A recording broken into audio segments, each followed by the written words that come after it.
collapsed into the leather-backed chair behind a built-in desk. A telephone, paper and pens, and a menu waited on the smooth surface.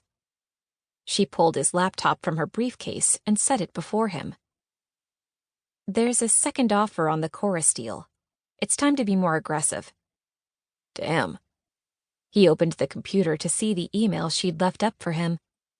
No rest for the wicked, eh? "Shouldn't take you more than half an hour," she replied. "Do you want me to wait and review the final bid?" No. He waved her away, his eyes on the screen. I can handle this. I'll let you know the outcome in the morning. "Good luck." She buckled up her briefcase once more. He glanced at her as she turned to go.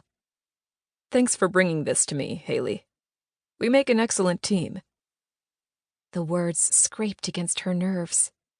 We could be even better, she thought.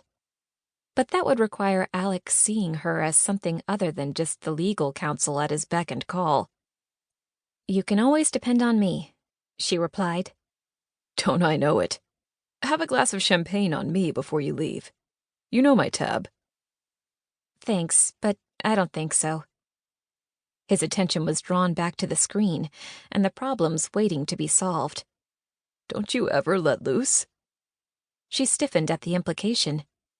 "Not in the middle of the week," she replied. "I'll see you in the office tomorrow." She doubted he even heard her when she left. Closing the door behind her, she shook her head. She let loose. Sometimes. She'd sure as hell love to let loose with him in a more intimate setting. Then he'd see she was more than his straight-laced shadow. Except in the 3 years she'd been part of his team, he'd never once treated her as anything more than a colleague. His loss, she whispered to herself, lifting her chin. She pushed away from the door and navigated her way back into the main room of the club. But instead of making a beeline for the exit, she allowed herself one indulgence.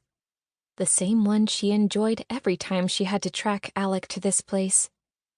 Circumventing the lounging area, she pressed through the glass doors that led to the terrace beyond. Though spring was on its way, the air was still cool enough to make her wish for her coat, despite the heater lamps set up to keep the terrace reasonably warm. Buttoning up her blazer, she pushed onward. Standing tables littered the center of the terrace, but she wandered to the railing and leaned on the bar table built into the barrier. This was the only part of this place she enjoyed.